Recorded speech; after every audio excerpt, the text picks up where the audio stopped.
चलिए आज हम लोग एक इंडियन राइट ना, छोटे छोटे पहले एक्ट हम लोग पहले कंप्लीट कर लेते हैं। आज हम लोग इंडियन पार्टनरशिप एक्ट, पहला एक्ट थोड़ा सा आपने पढ़ रखा होगा, इसलिए लिखो बेटा इंडियन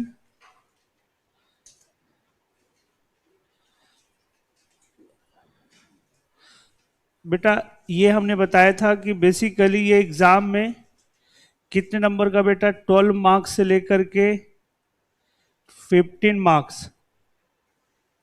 का क्वेश्चन इससे पुटअप किया जाएगा। आज हम लोग इंडियन पार्टनरशिप एक्ट पढ़ने जा रहे हैं, राइट। इंडियन पार्टनरशिप एक्ट जो हम लोग पढ़ेंगे, ये टोटल क्वेश्चन जो है इसमें टोटल मार्क्स 15 नंबर का क्वेश्चन, 12 से 15 नंबर आपके एग्जाम में क्वेश्चन पुटअप किया जाएगा। अब हम सबसे पहली बात इसके बारे में पढ़ें तो इंट्रोडक्शन। इंट्रोडक्शन का मतलब ये जो एक्ट हम पढ़ने जा रहे हैं आज, ये एक्ट लागू कब हुआ, ओरिजिनली किसका पार्ट है, किस स्टेट में लागू है, किस स्टेट में लागू नहीं है, इसकी बात करते हैं। लिखो बेटा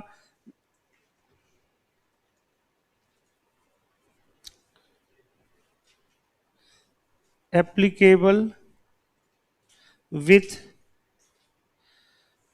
effect from 1 October 1932।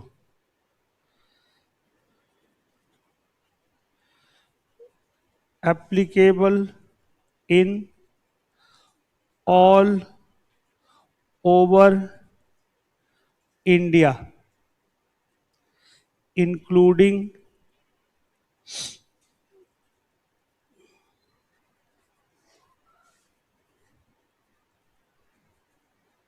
state of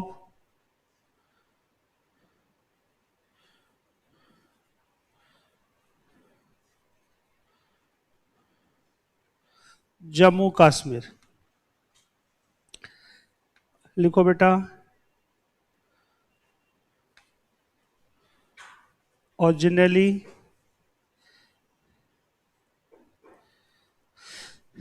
this is part of Indian Contract Act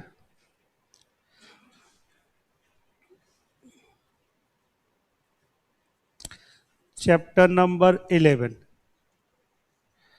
बेटा लिखो चैप्टर नंबर 11।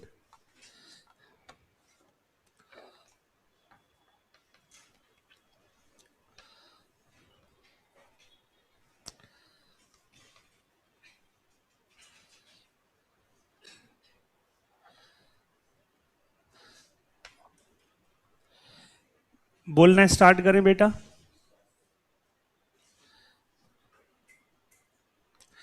चलिए हम लोग पहला एक्ट पढ़ने जा रहे हैं जिसे हम पार्टनरशिप एक्ट के नाम से जानते हैं। पार्टनरशिप एक्ट की इंट्रोडक्शन की बात करें तो इसके अंदर हमें 3 बातें सीखनी है बेटा इंट्रोडक्शन में। ये जो एक्ट है ये इंडिया में कब से लागू हुआ है, फ्रॉम 1 अक्टूबर 1932, पहली बात। बेटा दूसरी बात करें कि इंडिया के अंदर जितने भी स्टेट हैं सारे स्टेट में ये एक्ट अप्लाई है, एप्लीकेबल है, इंक्लूडिंग क्या लिखा है, state of Jammu and Kashmir. अब आप हमसे ये क्वेरी कर सकते हैं कि सर आपने जब सारे ऑल ओवर इंडिया की बात कर दी तो आपने जम्मू एंड कश्मीर को स्पेशली मेंशन क्यों किया, इसका कोई रीजन? उत्तर प्रदेश क्यों नहीं किया, दिल्ली क्यों नहीं किया, जम्मू एंड कश्मीर ही क्यों किया? इसका एक रीजन है बेटा। रीजन ये है कि एक आर्टिकल 370 है इंडियन कॉन्स्टिट्यूशन के अकॉर्डिंग, आर्टिकल 370। आर्टिकल 370 में एक अमेंडमेंट हुआ पहले 2017, 5 अगस्त 2017 के पहले हमारा जो आर्टिकल 370 था उसके अंदर state of Jammu and Kashmir के जो वहां के लोग थे उनके लिए बहुत सारे एडवांटेज थे, राइट ना। एडवांटेज जैसे पहला कि भाई कोई भी इंडिया के अंदर कानून अप्लाई होता है, इन्फोर्स होता है, लागू होता है, तो वो कानून जम्मू एंड कश्मीर में तभी लागू होगा जब वहां की स्टेट चाहेगी। वहां के लोग चाहेंगे, वहां की विधानसभा चाहेगी। मतलब जब तक वो हमारा जो सेंट्रल जो एक्ट है, ये पास कोई एक्ट होता है तो वहां के विधानसभा में लेट डाउन किया जाता था। वहां के लोग, वहां के जो एमएलए होते थे, जब वो अप्रूवल करते थे तो वो कानून अप्लाई होता था, अदरवाइज कानून अप्लाई नहीं। तो बेटा वहां के जो पॉलिटिशियन है इतना भड़का करके रखते हैं पब्लिक को कि वो कभी भी अप्रूवल देते ही नहीं थे। ओके, इसका बेनिफिट लेते थे, राइट ना। ऐसे बहुत सारे बेनिफिट्स हैं वहां के लोगों के लिए। जैसे पहले ये होता था बेटा कि कोई भी दूसरे स्टेट का बंदा जम्मू एंड कश्मीर में कोई प्रॉपर्टी नहीं खरीद सकता, ये चीज अमेंड कर दिया गया। पहले ये भी हुआ करता था 2017 के पहले कि जम्मू एंड कश्मीर की कोई भी गर्ल्स, राइट ना, दूसरे स्टेट में शादी नहीं कर सकती। दूसरे स्टेट में शादी करती है तो उसकी सिटीजनशिप ही कैंसिल कर दी जाएगी। तो बहुत सारे ऐसे डिमेरिट्स थे। तो गवर्नमेंट ने क्या किया, इसको अमेंड किया। अमेंड करके अब गवर्नमेंट ने क्या किया, आर्टिकल 370 को मेंशन में ये मेंशन कर दिया कि भाई जम्मू एंड कश्मीर भी इंडिया का एसेंशियल, राइट ना, एक पार्ट है। इसलिए हमें वहां के असेंबली में अप्रूवल लेने की कोई जरूरत नहीं। जो इंडिया में कानून अप्लाई हुआ वही कानून जम्मू एंड कश्मीर में क्या हो जाएगा, इन्फोर्स हो जाएगा, लागू हो जाएगा। क्लियर। तो इसीलिए बेटा जम्मू एंड कश्मीर अब क्या हो गया, इंक्लूड हो गया। अब आप बोलेंगे सर ये तो कानून 1932 में बना और आप अमेंडमेंट की बात कर रहे हैं 2017 में, इज दैट पॉसिबल? क्या ये पॉसिबल है? यस बेटा, जब कानून बनता है तो उसमें एक प्रोविजन होता है इफेक्टिव डेट, कि भाई किस डेट से। तो उसमें यह मेंशन कर दिया गया कि जो कानून अभी तक, जिस कानून में ये अप्लाई नहीं था, जिस एक्ट के अंदर जम्मू एंड कश्मीर का कॉन्सेप्ट नहीं था, हर एक कानून में क्या होगा, जम्मू एंड कश्मीर भी इंक्लूड कर दिया जाएगा। तो इसलिए इंक्लूड है, राइट। चलिए अब बात करते हैं नेक्स्ट। लिखा है दूसरी बात, ओरिजिनली देखा जाए जो इंडियन पार्टनरशिप एक्ट हम लोग आज पढ़ेंगे, ये ओरिजिनली किसका पार्ट है बेटा, जरा बताओ। Indian contract act. Indian contract act chapter number क्या दे रखा है, 11। मतलब हल्का सा रिव्यू हम आपको बताना चाह रहे हैं कि जब इंडियन कॉन्ट्रैक्ट एक्ट 1872 1872 में बेटा देखो जब अप्लाई हुआ, मतलब जब लागू हुआ, तो इंडियन कॉन्ट्रैक्ट एक्ट के अंदर टोटल, ये नॉलेज के लिए याद रखना, टोटल 11 चैप्टर हुआ करते थे। अभी जब इंडियन कॉन्ट्रैक्ट एक्ट पढ़ाएंगे तो वहां बताएंगे। तो ये बेटा टाइम टू टाइम बेसिस पे, टाइम टू टाइम बेसिस पे इसमें कुछ पार्ट कर दिए गए। जो शुरुआत के चैप्टर फर्स्ट से लेकर के 6 तक चैप्टर थे, ये गवर्नमेंट ने अलग किया, इसका एक नया नाम दे दिया जिसे जनरल कॉन्ट्रैक्ट एक्ट के नाम से जानते हैं, जो कि आपको सीए फाउंडेशन में पढ़ना है। जनरल कॉन्ट्रैक्ट एक्ट, हमने जनरल स्पेशल में आई थिंक डिफरेंस बताया होगा, आप लोग को याद है ना। इसके बाद जो चैप्टर नंबर 7 था, गवर्नमेंट ने अलग किया, इसे एक नया नाम दिया जिसे आज हम सेल ऑफ किस नाम से जानते हैं बेटा, गुड्स एक्ट। ओके।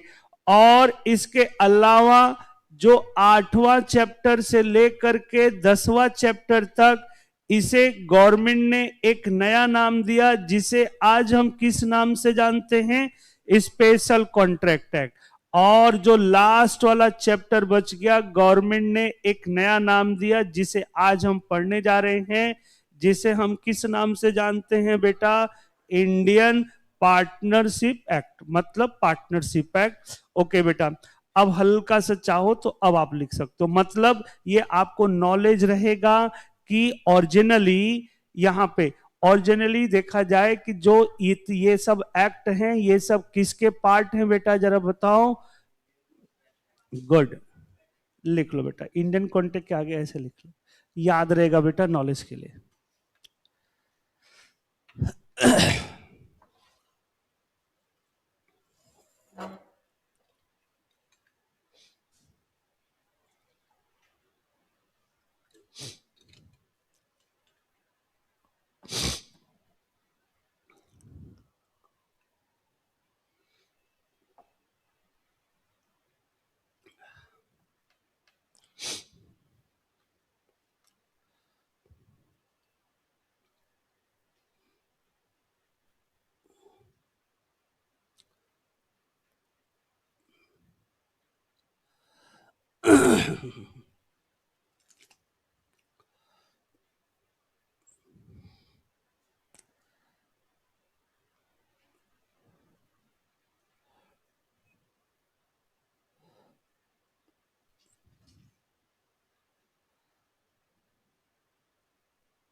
बोलना स्टार्ट करें बेटा। तो ये बैकग्राउंड तुम्हें पता चल गया कि भाई जो आज हम पढ़ने जा रहे हैं ओरिजिनली ये किसका पार्ट है? Indian contract act, chapter number कौन सा बेटा? चले, अब हम लोग आगे बढ़ते हैं। अभी हमने आपको एक ओवरव्यू दिया कि जो आज एक्ट हम पढ़ने जा रहे हैं इसकी क्या हिस्ट्री है। इसके हिस्ट्री में हमने 6-7 चीजें सीखी। एप्लीकेबल हुआ है 1 अक्टूबर 1932। इंडिया में जितने भी स्टेट हैं सारे स्टेट में एप्लीकेबल है, including state of Jammu and Kashmir. तीसरी बात हमने बताई कि भाई ये ओरिजिनली किसका पार्ट है बेटा? Indian contract act chapter number 11। क्यों, कैसे, ये हमने प्रूव कर दिया। अब हम लोग सबसे पहली चीज पढ़ने जा रहे हैं। लिखो बेटा, सबसे पहली चीज, पार्टनरशिप का मतलब क्या होता है? लिखो बेटा, सेक्शन 4 सब सेक्शन 1 ये क्या होता है अभी बताएंगे बेटा।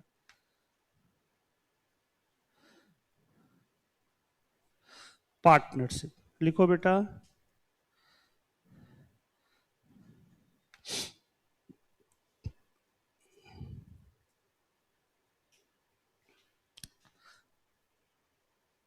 पार्टनरशिप मीन्स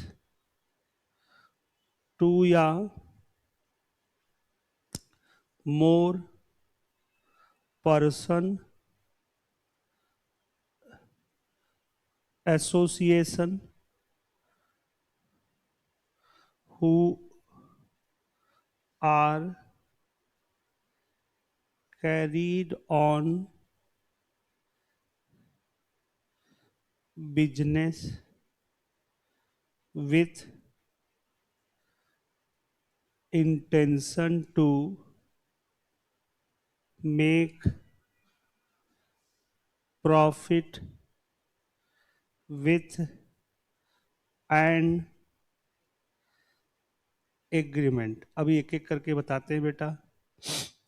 फिर लिखो, इट इज नॉट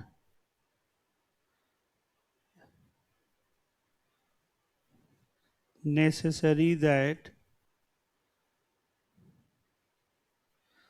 two या more person association is called a partnership for a true test या वैलिड पार्टनरशिप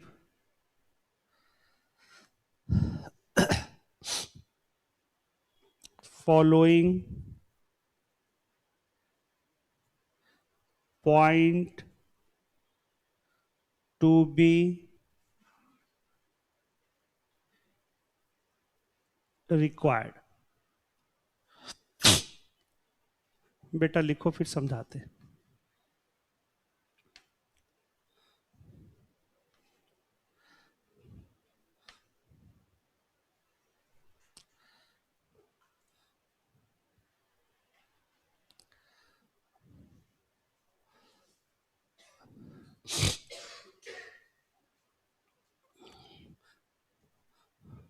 बोलना स्टार्ट करें। चलिए बच्चे, अब हम बात करते हैं सबसे पहली चीज। यहां पे लिखा है सेक्शन 4 सब सेक्शन 1। अब आप बोलेंगे सर ये क्या बोल रहे हो, सेक्शन सब सेक्शन ये होता क्या है? पहले तो ये बताओ।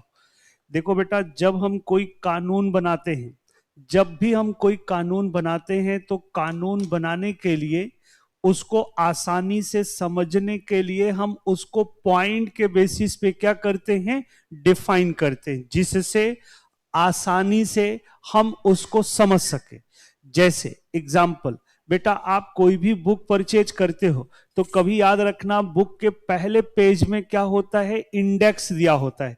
बेटा इंडेक्स देने का पर्पज क्या है, जरा बताओ कि भाई जो चैप्टर आपको देखना है किस पेज पे दिया हुआ है, आसानी से आप वहां पे जा करके उसको क्या कर सकते हो, रीड आउट कर सकते, इसीलिए होता है इंडेक्स। वैसे ही बेटा जब कोई कानून बनता है, कोई भी एक्ट बनता है, तो एक्ट को आसानी से जानने के लिए कि कहां पे राइट दे रखा है, कहां पे ड्यूटी दे रखा है, कहां पे पावर दे रखा है, कहां पे अथॉरिटी दे रखी है ना, ये जानने के लिए तुरंत उसमें पॉइंट लिखा होता है, उस पॉइंट पे आप जा करके आसानी से उसको क्या कर सकते हैं, रीड आउट कर सकते हैं। तो जो भी एक्ट के अंदर जो पॉइंट होते हैं, मतलब वो कानून कितने पॉइंट में बनाया गया है, उसी पॉइंट को हम क्या बोलते हैं, सेक्शन बोलते हैं। क्या बोलते हैं बेटा, सेक्शन। पहली बात समझ में आ गई। अब आप बोलेंगे सर सब सेक्शन क्या है, पॉइंट के अंदर भी सब पॉइंट हो सकते हैं। जैसे आपने 11th-12th में पढ़ा होगा नोट मेकिंग इंग्लिश के अंदर। अब नोट मेकिंग क्या है, एक पैराग्राफ के अंदर कितने पॉइंट हैं, उसके कितने पॉइंट हैं, उसके कितने सब के सब पॉइंट्स हैं। वैसे बेटा कोई कानून बनता है तो उसके अंदर भी पॉइंट, सब पॉइंट है ना। तो अब हम आपको एक नॉलेज के लिए बताना चाह रहे हैं कि जैसे कोई चीज लिखी है उसको हम कैसे पढ़ते हैं। जैसे ये लिखा हुआ है, अब इतना वैसे डिफिकल्ट नहीं पूछेगा, बट आपसे एक ही 2 डिजिट तक पूछेगा, एक ही 2 डिजिट तक। अब हम इसे बोलना है तो हम कैसे बोलते हैं, देखो बेटा ये पहले वर्ड को हम किस नाम से डिनोट करते हैं, सेक्शन। देखो ये डिजिट में है। दूसरे को भी हम क्या बोलते हैं, सब सेक्शन, ये भी डिजिट में है। एक एक लाइन को समझो बेटा। देखो ये कैपिटल लेटर में होगा, जब कैपिटल लेटर में होता है तो इसे हम क्या बोलते हैं, क्लॉज। क्या बोलते हैं बेटा, क्लॉज। और इफ स्मॉल लेटर में होता है तो इसे हम क्या बोलते हैं, सब क्लॉज।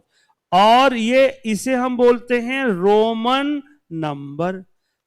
तो अब हमें बोलना है तो हम कैसे बोलेंगे, ये हम आपको समझाना चाह रहे हैं नॉलेज के लिए। Section 3, sub section 2, clause B, sub clause D, Roman number 1 में दिया गया है, ऐसे बोलेंगे। जैसे अब ये दे रखा है, अब इसको हमें पढ़ना है, ये वाले वर्ड को जो हम पार्टनरशिप पढ़ने जा रहे हैं, हम क्या बोलेंगे इसमें, सेक्शन 4 सब सेक्शन 1, क्योंकि इसमें तो 2 ही चीज। अच्छा बेटा चलिए इसको कहीं रफ में लिख लो। अब आप लोग हमें ये बताओ इसको हम कैसे बोलेंगे बेटा।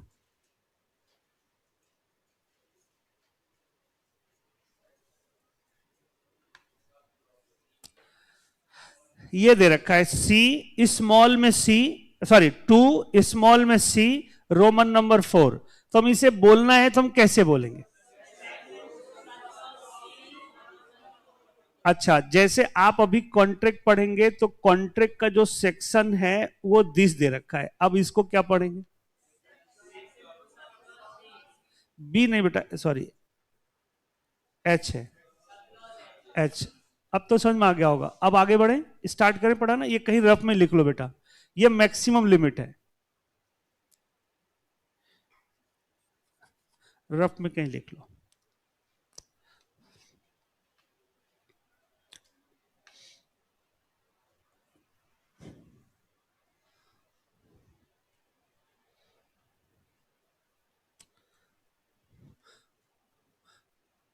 बोलना स्टार्ट करें, हटा दें बेटा इसको, इधर आ जाए।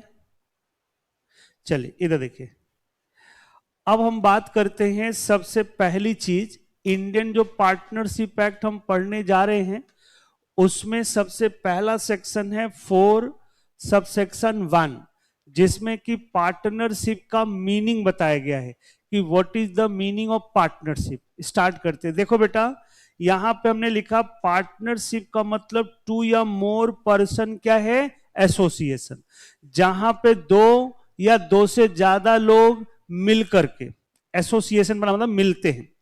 आगे और जो कि क्या स्टार्ट करते हैं बेटा, क्या स्टार्ट करते हैं, बिजनेस। अच्छा आगे किस इंटेंशन से बिजनेस स्टार्ट करते हैं, प्रॉफिट मोटिव। और आपस में क्या करके बेटा, एग्रीमेंट। मतलब पार्टनरशिप का मतलब हमें यह समझना है कि जहां पे दो या दो से ज्यादा लोग एसोसिएशन बना करके बिजनेस चालू करते हैं, प्रॉफिट अर्न करने के इरादे से, आपस में एक क्या करके, एग्रीमेंट करके, तो उनके बीच में जो एसोसिएशन है दैट विल बी कॉल्ड, उसी को हम क्या बोलेंगे, पार्टनरशिप। ये तो बेसिक डेफिनेशन हो गया। अब बात करते हैं, देखो नीचे हमने देखा जाए तो नीचे हमने क्या लिखा, यहां लिखा इट इज नॉट नेसेसरी, हमने कंट्राडिक्शन कर दिया। हाँ बोलो बेटा। बेटा सारी चीज बताएंगे, आप टेंशन काहे बोल रहे हैं। ये बच्चा हमसे पूछ रहा है कि सर डीड और एग्रीमेंट में क्या डिफरेंस, ये पूछना चाह रहे हो बेटा हमसे। चले ओके, कोई बात नहीं, मैं बच्चे को सारी चीज बताता हूं। जैसे, अरे बेटा मेरे को बोलने दो, बच्चे हम दिन भर यही कर रहे हैं, आप टेंशन मत लो बेटा, चिंगम मिलाऊ नहीं क्लास में। चलिए आगे अगली क्लास में, कोई बात नहीं, पहली बार माफ है। इधर देखिए, एक बच्चे ने हमसे पहले पूछा, बेटा टेस्ट नहीं ले रहे हो ना मेरा, अच्छा चलिए, एक बच्चे ने मेरे से पूछा कि सर हमें यह बताओ कि हमें पढ़ाया जाता है कि डीड और एग्रीमेंट, वो डीड होगा या एग्रीमेंट होगा। बेटा डीड और एग्रीमेंट में क्या फर्क है, जो पार्टनर आपस में टर्म एंड कंडीशन डिसाइड करेंगे, जैसे अब ये देखो एक कागज पे सारे पार्टनर इकट्ठा होकर के टर्म एंड कंडीशन डिसाइड, कुछ लिखा हुआ है ना इसमें, ये क्या है, एग्रीमेंट हो गया। ये क्या हो गया, एग्रीमेंट। बेटा समझते हो एग्रीमेंट और डीड में क्या फर्क। अब यही इसी का दो सेट बना करके, एक सेट ये है, एक फोटोकॉपी बना करके सारे पार्टनर रजिस्ट्रार ऑफिस, जो रजिस्ट्रार हर डिस्ट्रिक्ट में एक रजिस्ट्रार ऑफिस होता है, डिस्ट्रिक्ट मजिस्ट्रेट जो बैठता है, एसडीएम समझते हैं बेटा, उसके सामने सारे पार्टनर जाकर के दोनों सेट वहां जमा करेंगे और उसके सामने आ जाओ बेटा, उसके सामने ये बोलेंगे, उसके सामने ये बोलेंगे कि हम लोग ने, चारों लोग ने पार्टनरशिप बनाई है और हम इसे रजिस्टर्ड करना चाहते हैं। दोनों सेट एग्रीमेंट का दोनों कॉपी उसके पास रजिस्ट्रार के पास देंगे, रजिस्ट्रार सारे पार्टनर को देखेगा, उनका आईडी चेक करेगा, बेटा सुनते जाइए, आईडी चेक करेगा और उसके पास एक रजिस्टर, एक सील होगी, रजिस्टर होगा, वो दोनों सेट में एक सेट जो आपको देगा उस पे अपना सील लगाएगा, साइन करेगा, एक कॉपी दे देगा, ये लो। अब जब वो दे देगा तो अब वही चीज, वही पेपर आपको मिल गया, बट अब वो एग्रीमेंट डीड नहीं रहा, पार्टनरशिप, वो सॉरी पार्टनरशिप एग्रीमेंट नहीं रहा, अब वो पार्टनरशिप क्या हो गया, डीड। डीड एग्रीमेंट में डिफरेंस समझ में आया। एग्रीमेंट का मतलब जो अभी डुली रजिस्टर्ड एंड साइंड नहीं है, किसके द्वारा, रजिस्ट्रार, रजिस्ट्रार का स्टैंप नहीं लगा और उसका साइन नहीं हुआ, उसके पहले वो क्या है, एग्रीमेंट है, और जब वो लेकर के आपको डिलीवर कर देगा दैट विल बी डीड। समझ गए बेटा। चलिए आगे बढ़ते हैं, नेक्स्ट अपनी अपनी लैंग्वेज पे आ जाओ। अब सॉरी, अब आगे बढ़ते हैं। हमने एक बात लिखी है बेटा, इधर देखिए, हमने लिखा है कि इट इज नॉट नेसेसरी, दूसरी बात हमने लिखी कि it is not necessary that two या मोर पर्सन एसोसिएशन, ये जरूरी नहीं है कि जहां पे दो या दो से ज्यादा लोग, देखो ऊपर तो हमने वर्ड यूज कर दिया, दो लोग के बीच में जो एसोसिएशन है उसे पार्टनरशिप, लेकिन दूसरी लाइन में हमने कंट्राडिक्शन लिखा कि भाई ये जरूरी नहीं है कि जहां पे दो लोग इकट्ठा हो जाएं, जहां पे दो लोग इकट्ठा हो जाएं उसे हम एक पार्टनरशिप ही ट्रीट करें। पार्टनरशिप के लिए, एक वैलिड पार्टनरशिप, एक ट्रू टेस्ट पार्टनरशिप के लिए, एक सही पार्टनरशिप के लिए कुछ एसेंशियल कंडीशंस होते हैं, कुछ चीजें एसेंशियल्स होती हैं। अनटिल एंड अनलेस, जब तक कि वो 5 कंडीशंस हम सेटिस्फाई नहीं करेंगे तब तक दो लोग के बीच में जो एसोसिएशन है उसे हम पार्टनरशिप ट्रीट नहीं करेंगे। मतलब पार्टनरशिप का मतलब ऐसा नहीं कि दो लोग इकट्ठा हो गए और मिलकर के कोई चीज एक्टिविटीज स्टार्ट कर दिए तो उसे हम पार्टनरशिप ही मान लेंगे।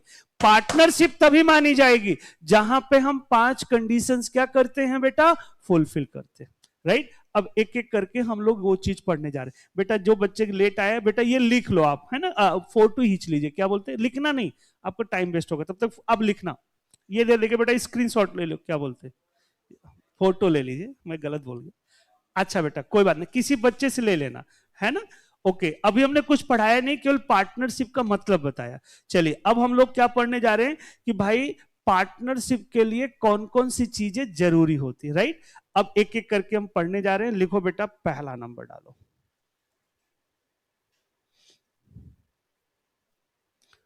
टू या more person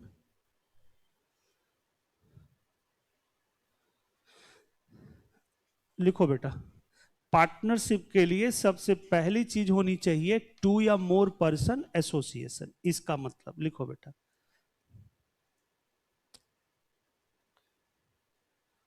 to form a partnership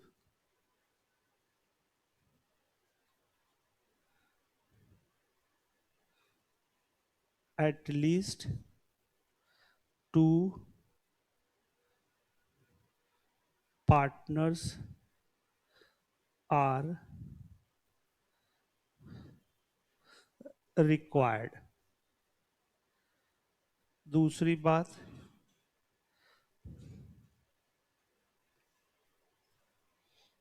maximum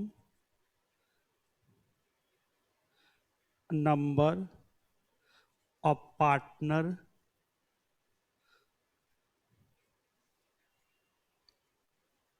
should not be more than 50।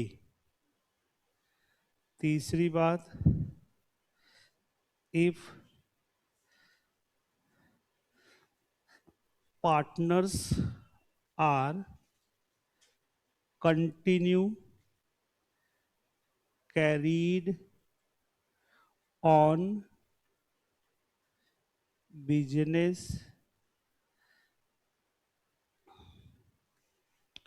by excess number of partner from maximum limit is called illegal association। बेटा अभी हम अच्छी तरह से बताएंगे। चौथा, to be legalize it should be registered under the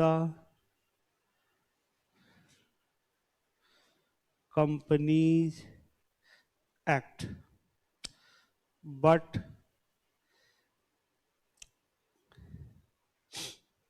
it can not be legalized by reducing the partner from maximum limit. बेटा लिखो, फिर हम आपको समझाते हैं। लिखे,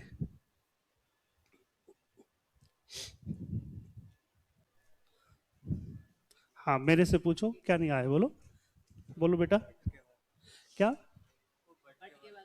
but it can not be legalize by reducing the partner from maximum limit.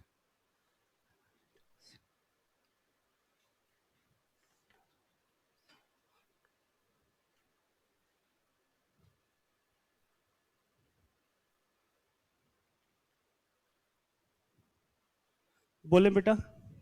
चलिए अब हम लोग क्या पढ़ने जा रहे हैं, पार्टनरशिप के लिए सबसे पहला एसेंशियल कंडीशन कि भाई ऐसा नहीं है कि दो लोग के बीच में जो एसोसिएशन हुआ उसे हम पार्टनरशिप माने। पार्टनरशिप के लिए 5 चीजें जरूरी होती हैं।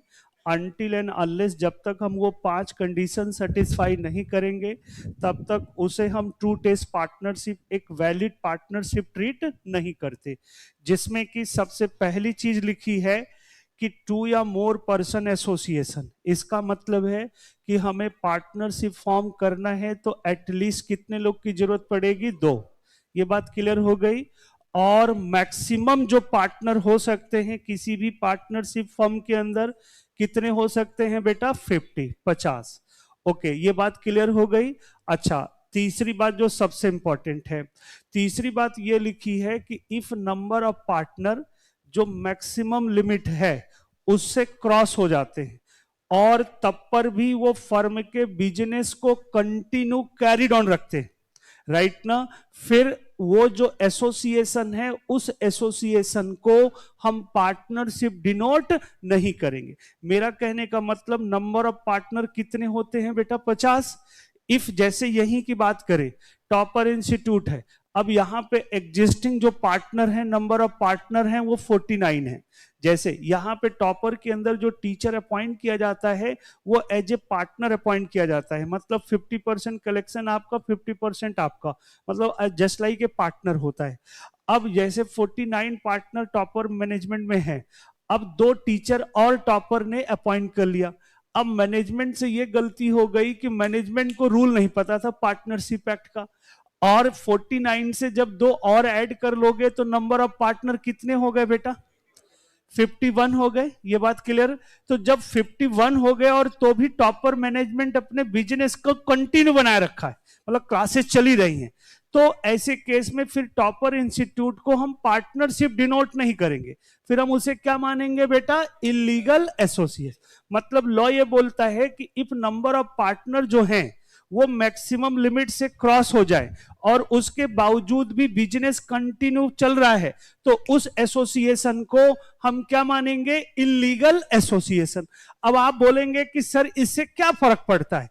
इससे फर्क पड़ता है, जब आपका एसोसिएशन इलीगल हो जाएगा तो जो पार्टनरशिप का अधिकार आउटसाइडर के अगेंस्ट खत्म हो जाएगा। मतलब आउटसाइडर के अगेंस्ट पार्टनर का कोई अधिकार नहीं होगा, लेकिन आउटसाइडर का अधिकार पार्टनर्स के अगेंस्ट रहेगा। मतलब जैसे अब आप यहां पे क्लास ले रहे हैं, इफ हमारा एसोसिएशन इलीगल है तो आप बेटा क्लास भी लेंगे और पैसा भी नहीं देंगे और ठेंगा दिखा के चले जाएंगे, बोलेंगे नहीं नहीं देना है, जो करना हो कर लो, मैं कुछ नहीं कर सकता, मैं देखता ही रहूंगा। और कभी आप ये कैमरा ले जाएंगे, कभी डेस्कटॉप ले जाएंगे, कभी कुछ भी उठा के ले जाएंगे, मैं देखता रहूंगा, मैं कुछ नहीं कर सकता। क्यों? क्योंकि हमारा एसोसिएशन क्या है?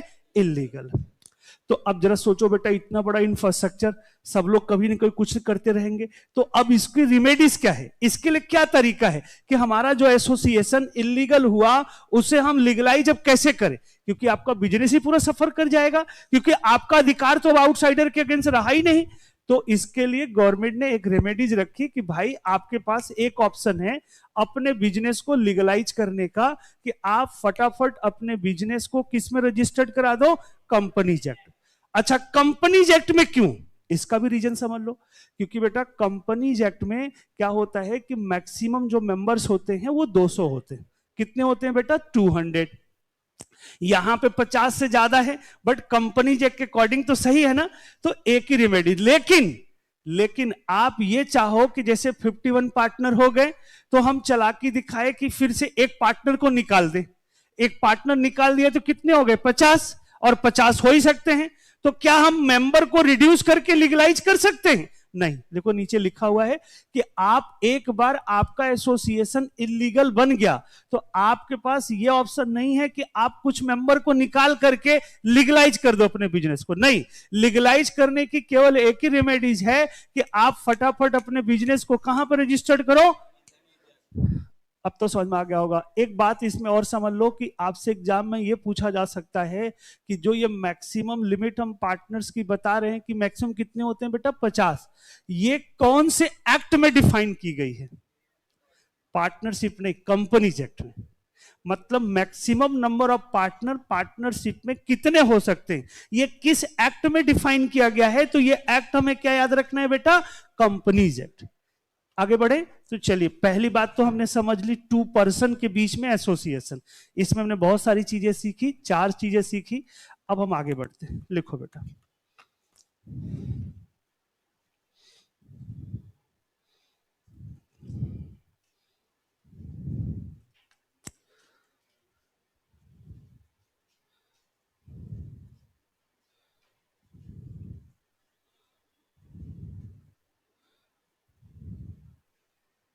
बिटवीन पार्टनर्स, लिखो बेटा।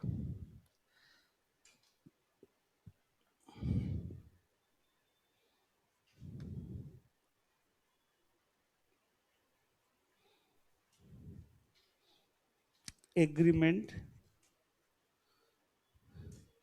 may be created in express या implied manner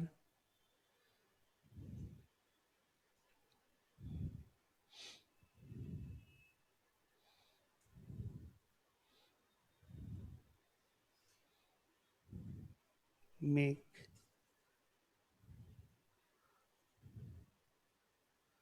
या ऐसे लिख लो बेटा। फिर लिखो partners are capable and competent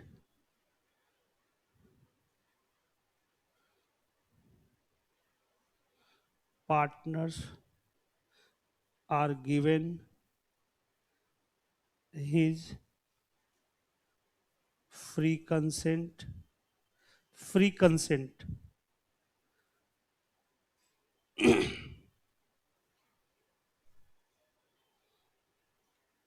agreement should be lawful object and lawful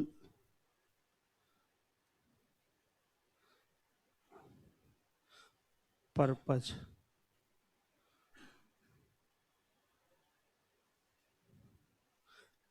लिखो बेटा, फिर समझाते हैं। दूसरी चीज, कॉन्ट्रैक्ट के लिए दूसरी चीज क्या होनी चाहिए, बोलना स्टार्ट करें बेटा। देखिए बेटा, सबसे पहली चीज, हमें पार्टनरशिप स्टार्ट करना है तो पार्टनरशिप के लिए एटलीस्ट कितने लोग का एसोसिएशन हो, 2। उसमें भी हमने 3-4 चीजें बताई, अभी हम क्वेश्चन पूछेंगे। अब हम लोग दूसरी बात पढ़ने जा रहे हैं कि भाई पार्टनरशिप तभी हम फॉर्म कर सकते हैं जब पार्टनर्स के आपस में एक क्या होना चाहिए बेटा, एग्रीमेंट होना चाहिए। क्या होना चाहिए, एग्रीमेंट। मतलब आपसी एक समझौता होना चाहिए कि भाई कौन सा पार्टनर कितना पैसा लगाएगा, किस पार्टनर का क्या राइट होगा, किस पार्टनर की क्या ड्यूटीज होगी, क्या लायबिलिटीज होगी, है ना बेटा। ये सारे टर्म एंड अभी हम दिखाएंगे पार्टनरशिप डीड, जैसे बच्चे ने बोला ना, प्रैक्टिकली दिखाते हैं। ओके बेटा, तो ऐसे केस में क्या क्या राइट्स होंगे, सारी चीजें उस पार्टनरशिप एग्रीमेंट में क्या होता है बेटा, लिखा होता है। जैसे यहां पे ABC, अब तीनों लोग ने मिलकर के एक पार्टनरशिप स्टार्ट किया। अब पार्टनरशिप स्टार्ट किया तो पार्टनरशिप स्टार्ट करने के लिए इन तीनों लोग को मिल करके एक आपस में क्या बनाना पड़ेगा, एग्रीमेंट। एग्रीमेंट का मतलब आपसी टर्म एंड कंडीशन डिसाइड करना पड़ेगा कि भाई कौन से कौन कितना पैसा लगाएगा, किसके पास क्या शेयरिंग प्रॉफिट होगा, क्या टर्म एंड कंडीशन होंगे बिजनेस के सारे।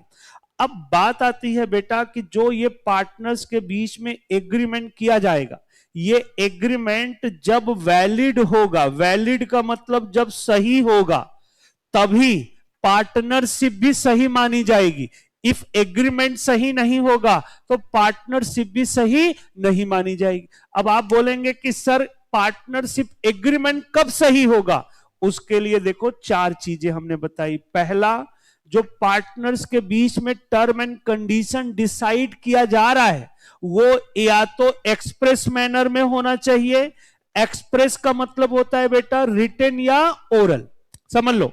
एक्सप्रेस का मतलब क्या होता है? Written and oral. और इंप्लाइड का मतलब होता है other than written and oral.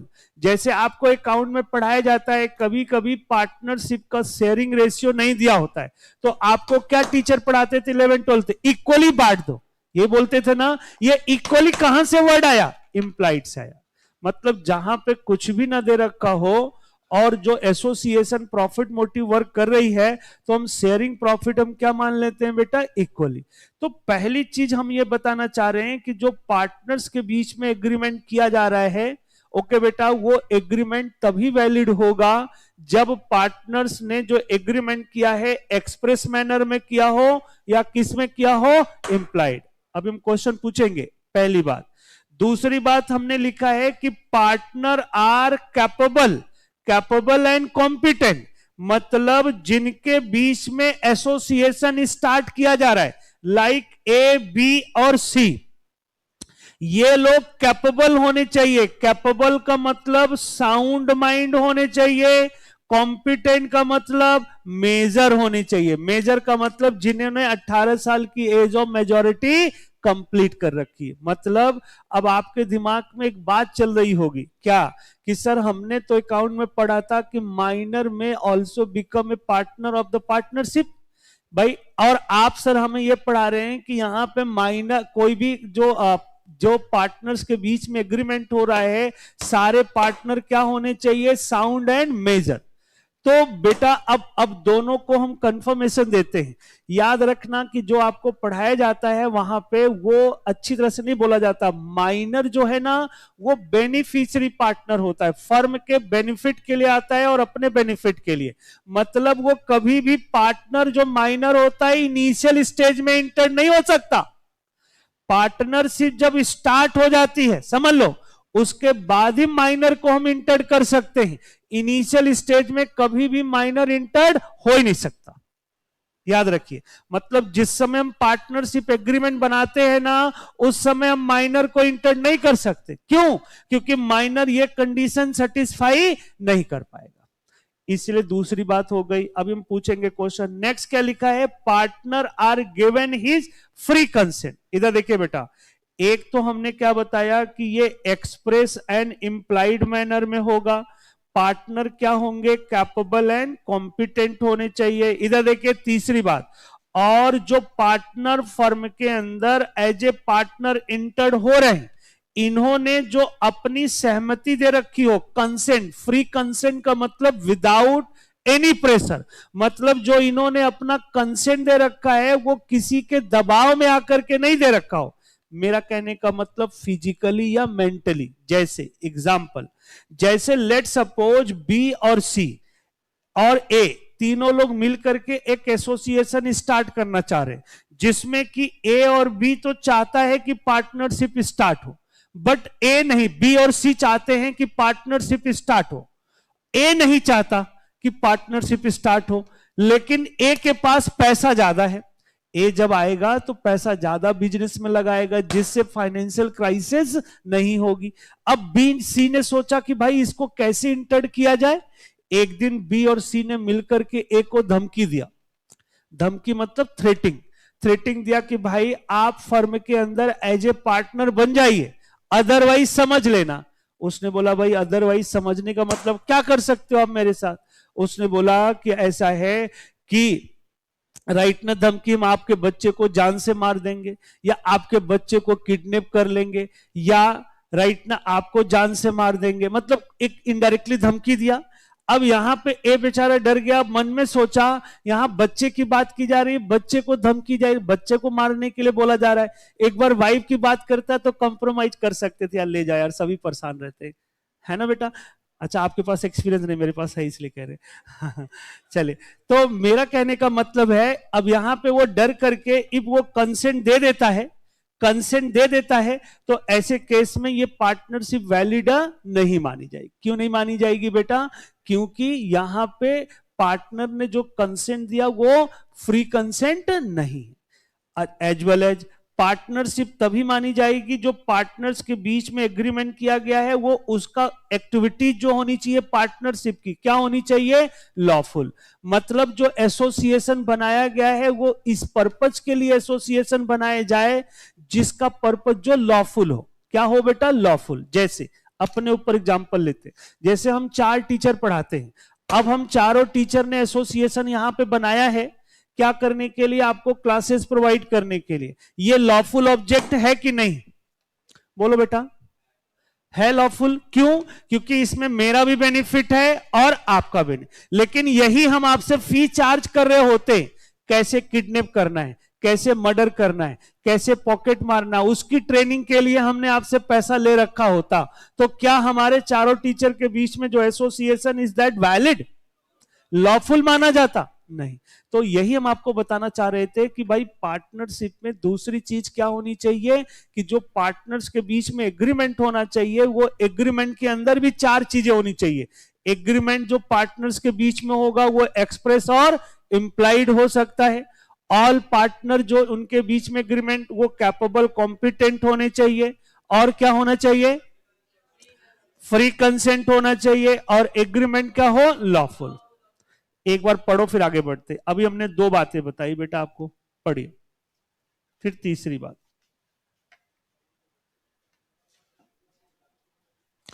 पढ़ने के लिए बोला है बेटा।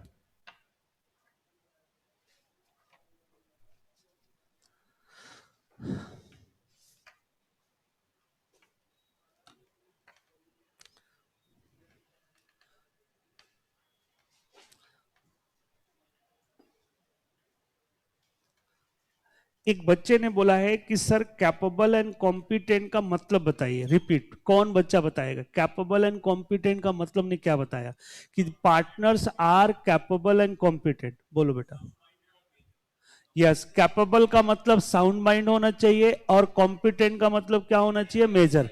चलिए एक क्वेश्चन बच्चे ने मैं प्रिंट करके भेजा कि सर बताइए, जैसे एक पार्टनरशिप फर्म है, ए बी 3 लोग के, बेटा सुनते जाइए, ए बी 3 लोग के बीच में एक एग्रीमेंट बना। एग्रीमेंट के दौरान ए की एज 21 साल थी, बी की एज 20 साल थी और सी की एज 17 साल थी। अब आप बताइए सर, क्या इनके बीच में जो पार्टनरशिप बना उसमें देखा जाए मेजॉरिटी ऑफ पार्टनर तो क्या है, मेजर है, तो क्या इज दैट पार्टनरशिप वैलिड, बोलो बेटा। वैलिड नहीं है। क्यों? क्योंकि माइनर तो पार्टनर हो ही नहीं सकता। इसके लिए वैलिड कब हो सकता है, पहले क्या करे, ए और बी पार्टनरशिप बना ले, पार्टनरशिप फॉर्म करने के बाद फिर सी को एज ए बेनिफिट के लिए क्या कर ले, इंटर, इज दैट वैलिड। लेकिन इनिशियल स्टेज में हम किसी भी माइनर को इंटर्ड नहीं कर सकते। और पूछो बेटा ऑनलाइन वाले बच्चों। हाँ बेटा पढ़ो, फिर तीसरी बात बताते हैं।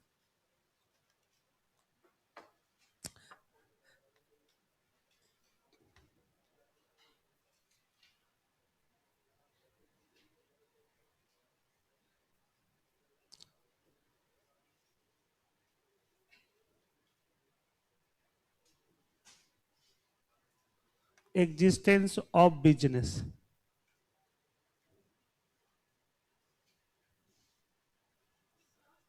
हाँ, इसका मतलब होता है बेटा कि जो पार्टनर लोग ने एसोसिएशन बनाया है, जिस एक्ट के लिए बनाया है वो एक्ट शुड बी लॉफुल होना चाहिए। मतलब किसी ऐसे एक्ट के लिए बनाया गया हो जो किया जा सकता है। जैसे अब मैं अपने ऊपर ले लूं, मैं एज ए सीएस, हमने दूसरे सीएस के साथ एसोसिएशन बनाया कि चलिए हम लोग मिल करके, राइट ना, जो कंपनी के कॉर्पोरेट कंप्लायंसेस होते हैं वो हम लोग करते हैं। जो कुछ आपको आता है आप करिए, जो मेरे को आता है मैं करता हूं, फिर अल्टीमेटली ईयर के बाद जो भी प्रॉफिट होगा हम आपस में क्या कर लेंगे, शेयर। तो यहाँ पे जो हम कंप्लायंसेस कर रहे हैं, जो कंपनियों के रूल्स रेगुलेशंस को लुक आउट कर रहे हैं, तो ये क्या है, लॉफुल है ना बेटा। ओके, इफ यही हमने एक्स के साथ एसोसिएशन बनाया कि चलो हम लोग क्या करते हैं कि कुछ पैसा आप मिलाओ कुछ मैं मिलाता हूं, उसने बोला क्यों, बोला ऐसा है कम से कम 10,000 रुपए आप इकट्ठा करो, 10 मैं करता हूं। उन्होंने बोला भाई क्यों, हमने बोला 10,000 में क्या करते हैं, कुछ अच्छा सा शूज लाते हैं और ट्रैक सूट लाते हैं। वो लोग बोला क्यों? बोला ऐसा है चलो बस में पॉकेट मारेंगे, एक पर्स छोड़े निकालेगा और दूसरा लेके भागेगा, है ना, जूता तो बढ़िया होना चाहिए ना।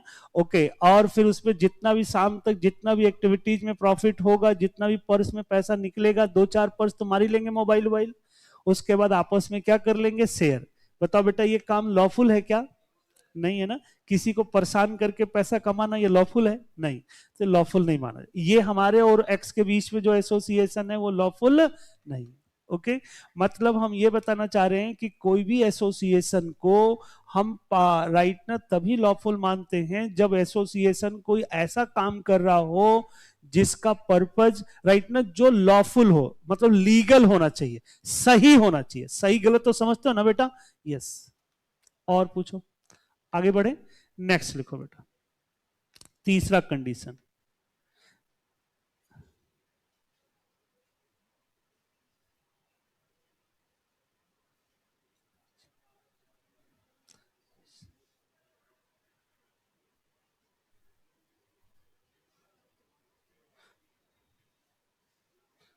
Profit motive.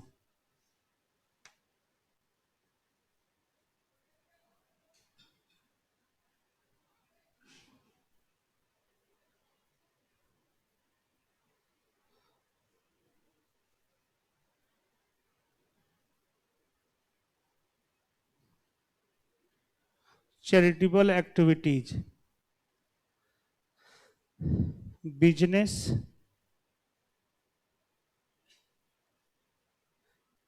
इंक्लूड। बिजनेस के अंदर क्या क्या इंक्लूड होता है बेटा? लिखो मैन्युफैक्चरिंग,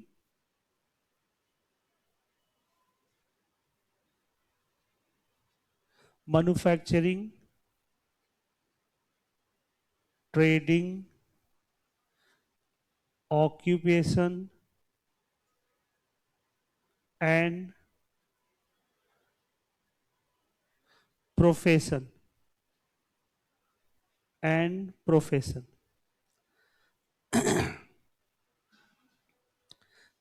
चौथा चीज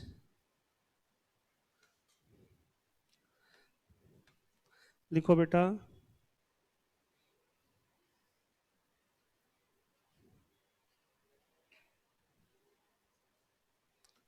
exist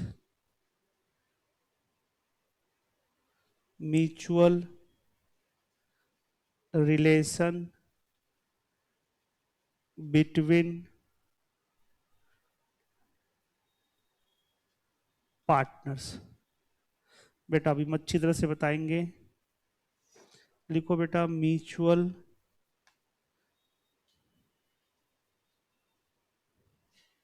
agency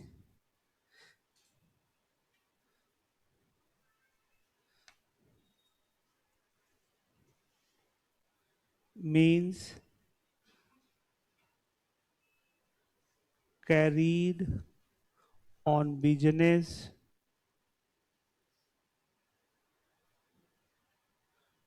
by all partner या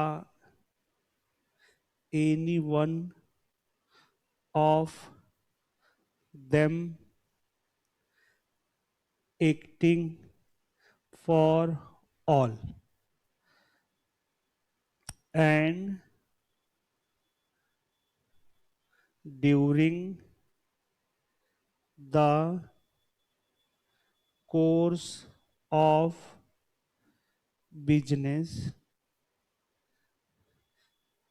if any profit arise, all partners are entitled as well as in case loss, all of them shall be liable। दूसरा लिखो बेटा,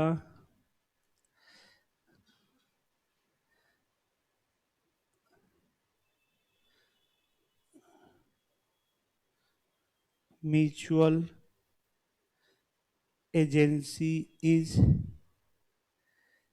real test of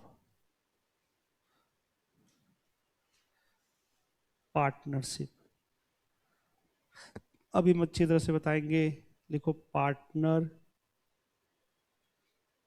is deemed to be as a agent as well as principal of the business. बेटा अभी हम अच्छी तरह से बताएंगे, लिखो पहले आप।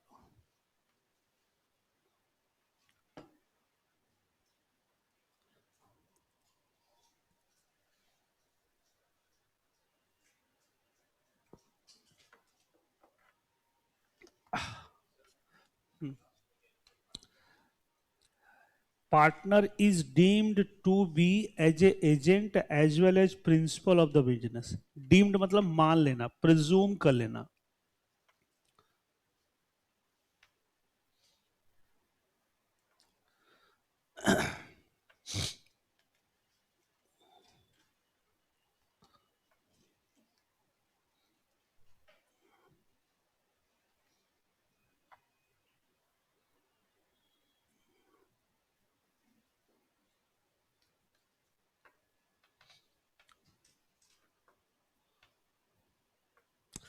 बोलना स्टार्ट करें बेटा।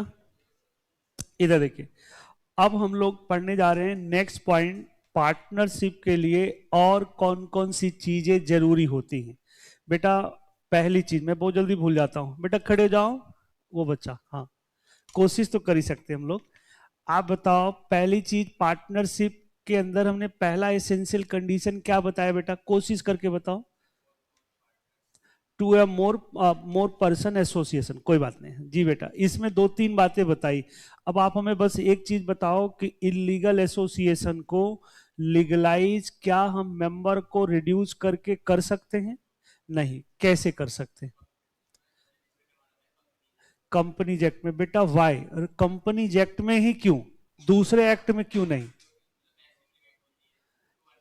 यस, उसमें मेंबर की लिमिट कितनी होती है बेटा? 200। गुड, बैठ जाओ बेटा, बगल में खड़े जाओ। हाँ, आप हमें बताओ कि टू या मोर पर्सन एसोसिएशन के बीच में हमने पॉइंट में हमने चार बातें बताई थी बेटा, उस चार बातें क्या बताई थी? नहीं, हमने ये टू या मोर पर्सन एसोसिएशन में पहली बात बताई थी कि पार्टनरशिप फॉर्म करना है तो एटलीस्ट दो मेंबर की, और मैक्सिमम नंबर ऑफ पार्टनर कितने? 50। ओके, 50 से ज्यादा हो गए तो उसे क्या बोलेंगे? इलीगल। लीगलाइज करने के लिए कंपनी। चलिए दूसरी बात बताओ कि पार्टनर्स के बीच में आपस में एक एग्रीमेंट होना चाहिए। बेटा एग्रीमेंट के बारे में बताइए, एग्रीमेंट जो पार्टनर्स के बीच में होता है उसके लिए चार चीजें कौन सी जरूरी हैं एग्रीमेंट? बेटा पहली बात, कौन साउंड कौन मेजर, बेटा अच्छी तरह से बताओगे ना? हाँ, आप ऐसे बोलो कि सर जो पार्टनर्स के बीच में एग्रीमेंट हो रहा है, पहली बात तो एग्रीमेंट हम एक्सप्रेस मैनर में और इम्प्लाइड दोनों में कर सकते हैं, और जिनके बीच में एग्रीमेंट हो रहा है they are sound and major होने चाहिए। तीसरी बात, सर उन्होंने जो कंसेंट दे रखा है वो अपने मर्जी से दे रखा हो। चौथी बात, सर जो वो एसोसिएशन बनाया जा रहा है वो ऐसे काम के लिए बनाया जाए जो सही है, लॉफुल हो। गुड, बैठ जाओ। अब देखो बेटा, अब हम लोग तीसरी बात बताने जा रहे हैं। तीसरी चीज हमने लिखा है कि there must be existence of business. बच्चे तीसरी चीज हमें क्या याद रखनी है? तीसरी चीज हमें ये याद रखनी है कि भाई पार्टनरशिप तभी माना जाएगा जहां पे जो एसोसिएशन बनाया गया है उस एसोसिएशन में एसोसिएशन बनाने का पर्पज उनका बिजनेस एग्जिस्ट होना, मतलब जो एसोसिएशन बनाया गया है उसका काम है बिजनेस को क्या करना बेटा, कैरिड ऑन करना। अब समझते जाओ, अब हम क्वेश्चन पूछने जा रहे हैं एग्जाम का। बेटा बिजनेस का मतलब होता है कि जहां पे बंदे अपने जेब से कोई पैसा इन्वेस्ट करें किस इंटेंशन से, प्रॉफिट अर्न करने के लिए, उसी को हम क्या बोलते हैं, बिजनेस। जैसे दो डॉक्टर हैं, अब वो गवर्नमेंट हॉस्पिटल में काम करते हैं, राइट ना, प्रैक्टिस करते गवर्नमेंट हॉस्पिटल में। अब शाम के लिए, शाम को जैसे शाम को उन्होंने दोनों पार्टनर, डॉक्टर ने डिसाइड किया कि चलिए 1 लाख रुपए आप लगाइए, 1 लाख रुपए मैं लगाता हूं, 2 लाख रुपए का एक हम लोग छोटा सा एक ऑफिस लेते हैं और शाम को हम लोग क्या करते हैं, फ्री ऑफ कॉस्ट, राइट ना, जो भी पेशेंट हैं उन्हें देखेंगे। जो 1 साल का खर्चा है 1 लाख रुपए आप दीजिए, 1 लाख रुपए मैं देता हूं, ऑफिस रेंट, स्टाफ की कॉस्ट हम लोग बियर करेंगे। अब यहां पे दोनों डॉक्टर ने एसोसिएशन बना करके शाम को क्लिनिक वाली एक्टिविटीज स्टार्ट कर दिया फ्री ऑफ कॉस्ट।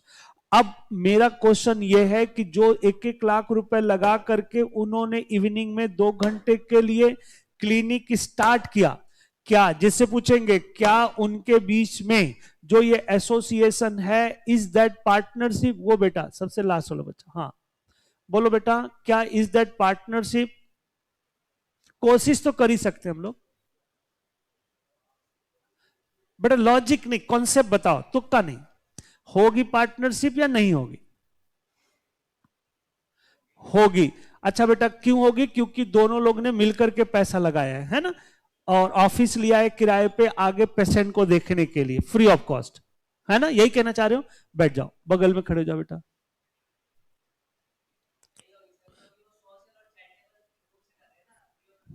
यस, यहां पे देखा जाए ये चैरिटेबल पर्पज के लिए फ्री ऑफ कॉस्ट कर रहे हैं।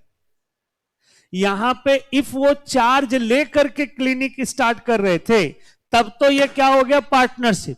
यहां पे वो लोग फ्री ऑफ कॉस्ट देख रहे हैं, इसका मतलब चैरिटेबल है, सोशल है, समाज के बेनिफिट के लिए। और जब हम कोई, बैठ जाओ बेटा, जब हम कोई भी सर्विस समाज के बेनिफिट के लिए करते हैं तो वो पार्टनरशिप हो ही नहीं सकता। पार्टनरशिप तभी होगा जहां पे हमारा इंटेंशन अपने लिए सोचना, मतलब प्रॉफिट मोटिव। यहां पे देखो बेटा, हमने बिजनेस का मतलब लिखा है, business should be profit motive, मतलब जो भी हम एक्टिविटीज करेंगे। अब एक्टिविटीज क्या हो सकती है बेटा, जरा देखो, मैन्युफैक्चरिंग एक्टिविटीज को हम बिजनेस बोलेंगे, ट्रेडिंग एक्टिविटीज, या ऑक्यूपेशन का मतलब service other than skill, talent, knowledge, और प्रोफेशन का मतलब होता है स्किल बेस पे, जैसे मैं पढ़ा रहा हूं, मतलब कोई सिंगर है, एक्टर है, क्रिकेटर है, डायरेक्टर है ना, तो ये लोग जो अपने स्किल के बेसिस पे सर्विस देते हैं उन्हें हम प्रोफेशन बोलते हैं, उस तरह की एक्टिविटीज बिजनेस में।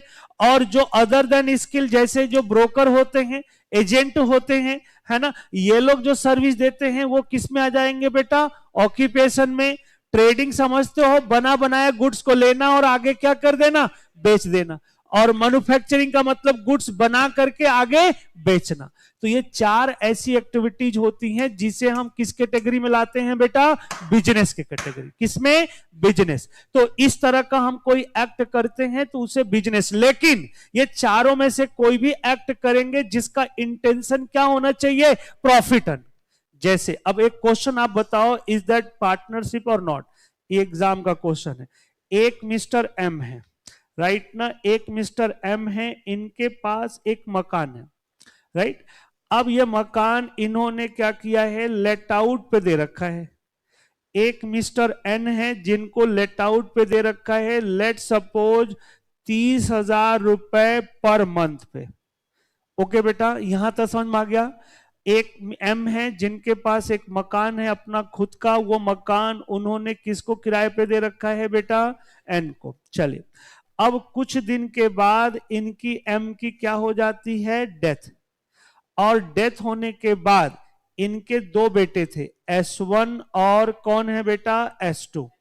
ओके, अब ये जो रेंट है, अब ये रेंट जो 30,000 रेंट है, ये रेंट जो 30,000 रुपए है, ये 30,000 रुपए को ये दोनों बेटे इक्वली क्या कर लेते हैं बेटा, इक्वली आपस में बांट लेते हैं। मतलब S1 कितना ले लेता है 15,000 रुपए और S2 कितना ले लेता है बेटा 15,000 रुपए।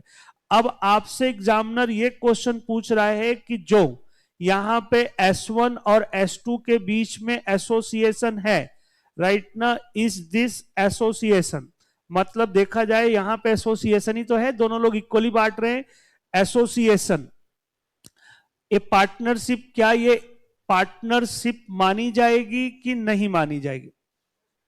पहला क्वेश्चन तो आपसे ये पूछा गया, पहला समझ लीजिए बेटा। अब बताओ यहां पे देखा जाए कि दोनों लोग जो रेंट मिल रहा है वो रेंट को ए और बी, जो भी उनके दोनों बेटे हैं, वो रेंट को आपस में क्या कर लेते हैं, बांट लेते हैं। अब आपसे पूछा जा रहा है is that association between S1 S2 right ना, पार्टनरशिप, क्या ये पार्टनरशिप मानी जाएगी? बोलो बेटा, क्यों नहीं मानी जाएगी बताओ? सर्विस तो है बेटा, किराए पे तो मकान है। अच्छा, एक बच्चे ने बोला because there are no agreement between S1 and S2। बेटा हमने बताया था एग्रीमेंट में बी एक्सप्रेस एंड इम्प्लाइड, तो इम्प्लाइड में तो एग्रीमेंट आ ही गया, इक्वली बांट रहे हैं। और बोलो। अच्छा, ये बच्चे ने बोला कि पार्टनरशिप में होम मेंबर नहीं हो सकते, भाई भाई नहीं। ये किसने बोल दिया? पार्टनरशिप में भाई भाई हो सकते हैं? कैसी बात करते हैं आप? हाँ होते। बैठ जाओ और बोलो बेटा। और कोई बच्चा? कोशिश करने में क्या जाता है?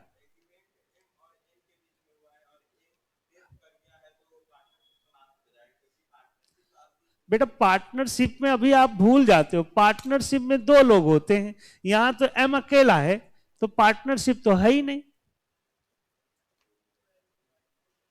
आप क्या पूछना चाह रहे हो, किसकी डेथ हुई? देखो बेटा, अब हम आपको ये बताने जा रहे हैं, बैठ जाओ, कोई बात नहीं, हम आपको ये बताना चाह रहे थे। देखो बेटा, जब एम ने अपना मकान एन को दिया है तब तो पार्टनरशिप है ही नहीं, तब तो टोटली सोल प्रोप्राइटरशिप है। सोल प्रोप्राइटरशिप का मतलब अकेला ही बंदा ऑनर है। यहां तक समझ में आया? अब उसके बाद यहां पे लिखा है कि इसकी डेथ होने के बाद उसके दो बेटे थे। अब ये रेंट जो है उसके बेटे क्या कर रहे हैं बेटा, शेयर कर रहे हैं। तो जब ये रेंट शेयर कर रहे हैं तो यहां पे ये जो इनकम हो रही है S1 S2 के बीच में पार्टनरशिप नहीं है, क्योंकि यहां बिजनेस नहीं है। कैसे बिजनेस नहीं है? ये तो इनहेरिटेंस में आपको अधिकार मिला और उसका आपको बेनिफिट मिल रहा है, ये को ऑनरशिप है। क्या है बेटा? को ऑनरशिप। को ऑनरशिप इसलिए है क्योंकि इनमें देखा जाए ये प्रॉपर्टी फादर की थी, फादर की डेथ हुई, तो ऑब्वियस सी बात है प्रॉपर्टी किसे मिलेगी? बच्चों को मिलेगी, जो कि बच्चों को मिली उससे रेंट वो शेयर कर रही है, को ऑनरशिप है। हाँ, ये पार्टनरशिप हो सकता है। कैसे? जैसे ये जो फादर की डेथ होने के बाद, देखो बेटा पार्टनरशिप कब होगा? फादर की डेथ होने के बाद इस मकान को दोनों भाई ने कुछ पैसा खर्च किया, पैसा खर्च करके उस मकान को रेनोवेट कराया, इस इंटेंशन से गेस्ट हाउस में कन्वर्ट करने के लिए। ये मकान को हम गेस्ट हाउस में कन्वर्ट कर देते हैं और फिर गेस्ट हाउस को लेट आउट पे देते हैं और फिर जो प्रॉफिट होगा बांट लेंगे, तब उनके बीच में पार्टनरशिप माना, क्योंकि उन्होंने अपने जेब से पहले कुछ उसमें इन्वेस्ट किया। किस इंटेंशन से? Profit mode. लेकिन यहां पे केवल इतने क्वेश्चन से इसे हम क्या बोलेंगे, क्या बोलेंगे? को ऑनर्स। लिखो बेटा, फिर हम आपको समझाते हैं, इसी में उस वो भी क्वेश्चन डाल देते। लिखो, फटाफट लिख लो। हाँ बेटा, फिगर आप यही यही एग्जाम के समय यही काम आएगा, बाकी आपकी मर्जी है।